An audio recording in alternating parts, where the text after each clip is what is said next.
নকশা লাইভে সকলকে স্বাগতম। আজ আমরা কথা বলবো কিভাবে ফটোশপে একটি রেক্ট্যাঙ্গুলার, একটি ইলিপস বা অন্যান্য শেপ আমরা তৈরি করতে পারি এবং সেগুলিকে কিভাবে এডিট করতে পারি।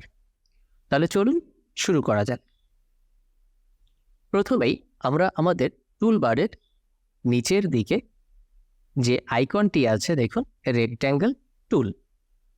অর্থাৎ আপনারা যারা এর পূর্বে ইলাস্ট্রেটরের ভিডিওগুলো দেখেছেন তাদের এই ভিডিওটি হয়তো দ্বিতীয়বার দেখার প্রয়োজন হবে না, কেননা এইখানে এবং ইলাস্ট্রেটরে সেম টুলস রয়েছে।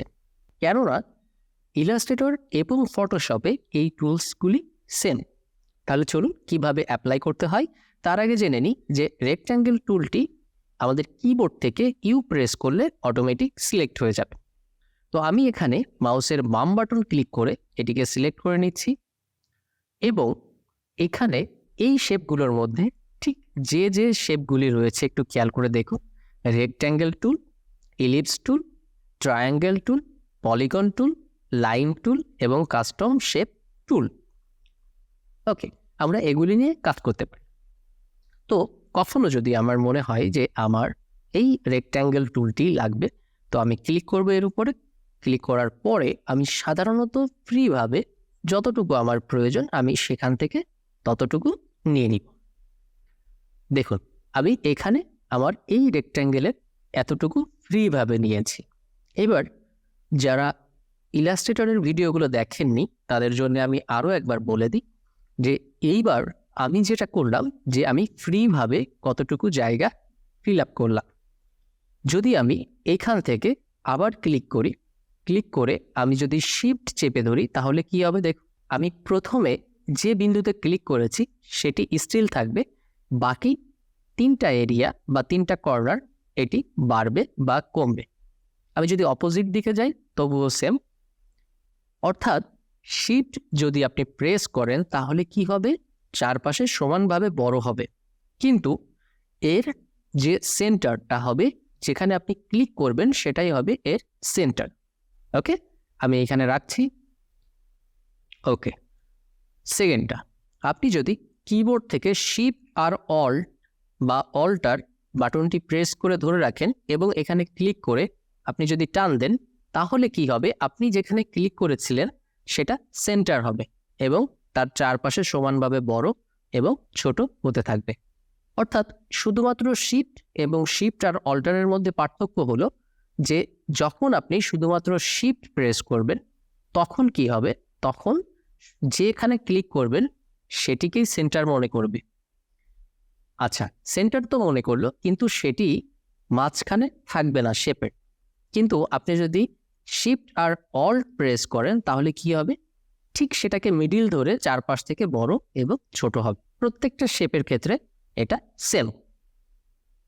ওকে, এবার আমরা দেখি যে ক্লিক করলে ফাঁকা জায়গায় বা যে কোনো জায়গায় আপনি যদি এই রেক্ট্যাঙ্গেল শেপটিকে সিলেক্ট করে ক্লিক করেন তাহলে আমাদের সামনে এইভাবে একটি পপআপ বক্স আসবে, যেখানে আপনি ডিসাইড করে দিতে পারবেন যে আপনার কত পিক্সেল বাই কত পিক্সেল একটি রেক্ট্যাঙ্গেল লাগবে। চলুন আমরা এবার ওকে করে দিই। আর ওকে করার আগে আরও একটা বিষয় জানিয়ে দিচ্ছি যে এই যে চারটি কর্নার কত বাই কত আপনি রাখতে চান সেটা, অর্থাৎ এই কর্নারগুলো কতটুকু আপনি রাউন্ড চান। আপনি চাইলে এখানে সব পাশে অর্থাৎ চারটি কর্নারে সেম রাউন্ড রাখতে পারেন, আর যদি সেটা না চান তাহলে আপনার মতো করে উপরের যে বাম পাশের কর্নার আছে সেখানে কতটুকু চান, ডান পাশে কতটুকু চান, নিচেই কতটুকু চান এবং লেফটে কতটুকু চান আপনি আপনার মতো করে ইন্ডিভিজুয়ালি দিতে পারেন। তো আমি কিছু না দিয়ে, আমি কর্নারটা না নিয়ে আমি ওকে করে দিচ্ছি। আমার 500 বাই 500 পিক্সেলের একটি রেক্ট্যাঙ্গুলার বক্স চলে এসেছে। তো এটা গেল রেক্ট্যাঙ্গুলারের ক্ষেত্রে। আমি এই প্রত্যেকটাকে আবার একটু আনচেক করে দিচ্ছি। ওকে, এবার আমরা দেখব যে কিভাবে ইলিপস টুলটি একইভাবে কাজ করে। এই আমি ইলিপস টুলটি নিলাম, আমি শিফট আর অল্টা প্রেস করে, আমি শিফট এবং অল্ট প্রেস করে এটিকে টান দিচ্ছি, অর্থাৎ মিডিল থেকে সমানভাবে চারদিকে বড় হবে। দেখুন একটি সার্কেল তৈরি হয়েছে। একই রূপ আমি যদি ট্রায়াঙ্গেল নিই, এখানে ট্রায়াঙ্গেলটিও দেখুন ঠিক একইভাবে বড় ছোট হবে। আচ্ছা, একইভাবে আমরা যদি এখান থেকে পলিগন নিই,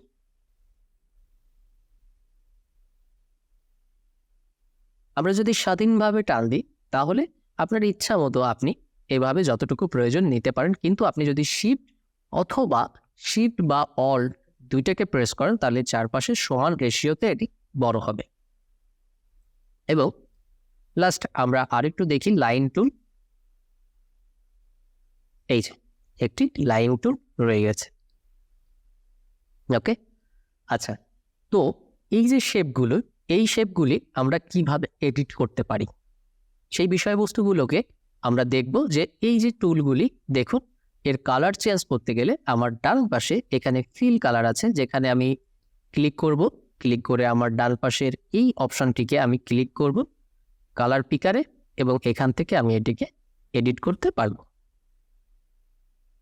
ওকে, আপনার যদি প্রয়োজন হয় যে আপনি স্ট্রোক কালার রাখবেন তাহলে রাখতে পারেন। আপনার যদি প্রয়োজন না হয় তাহলে আপনি এখান থেকে স্ট্রোক কালারটিকে বন্ধ করে দিতে পারবেন। দেখুন স্ট্রোক কালারটি ভ্যানিশ হয়ে গেছে। একই রকম যে কোনো শেপের উপরে আপনি ক্লিক করবেন, সেই শেপটি সিলেক্ট হবে এবং এইখান থেকে সেই শেপের আপনি এর আয়তনকে পরিবর্তন করতে পারবেন। দেখুন আমি এইখান থেকে আয়তনটিকে পরিবর্তন করলাম।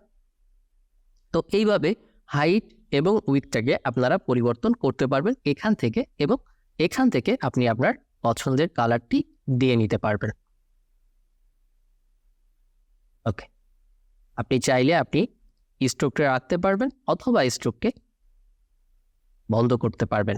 একই সাথে দেখুন যে আপনি কি কি জিনিস পাবেন, স্ট্রোকটাকে কিভাবে বাড়াবেন এবং কমাবেন সেই জায়গাটিকে পাবেন, সেটা আমি এইখানে দেখব। আমি স্ট্রোকটিকে একটু বাড়াতে চাচ্ছি, দেখুন। ওকে, এখানে স্ট্রোকের কতগুলি ভেরিয়েশন আছে দেখুন। সুতরাং আমরা এই পরিবর্তনগুলো এখান থেকে খুব সহজেই আমরা করে নিতে পারি। ওকে, আচ্ছা, তাহলে কি দেখলাম যে আমরা ঠিক এখান থেকে আমাদের টুলবার থেকে কিভাবে রেক্ট্যাঙ্গেল, কিভাবে এলিপস এবং কিভাবে ট্রায়াঙ্গেল এবং পলিগন, লাইন এবং কাস্টম শেপ নিতে পারি। খুবই সহজ। এখান থেকে ক্লিক করতে হবে এবং এখান থেকে এসে আপনি ফ্রি চাইলে নিজের মতো করে মাউসের বাম বাটন চাপ দিয়ে টান দিবেন। আর নিজের মতো যদি না চান, যদি চান যে রেশিও অনুযায়ী করবেন, তাহলে আপনি শিফট অথবা শিফট অল্টার সিলেক্ট করবেন। একইভাবে যদি আপনার কাছে কোনো নির্দিষ্ট পরিমাপ থাকে তাহলে আপনি এখানে ক্লিক করার সাথে সাথে একটি পপ আপ বক্স আসবে, যেখানে আপনি আপনার নির্দিষ্ট পরিমাপগুলো দিয়ে দিলে পরে আপনার শেপটি তৈরি হয়ে যাবে। আশা করি বুঝতে পেরেছেন। এই টুলসগুলি আপনার প্রজেক্টকে আরও প্রাণবন্ত করতে, বিভিন্ন ধরনের শেপ তৈরির ক্ষেত্রে আপনাকে সহযোগিতা করবে। আশা করি প্র্যাকটিস করবেন। দেখা হচ্ছে নেক্সট ভিডিওতে, তত সময় সঙ্গেই থাকুন।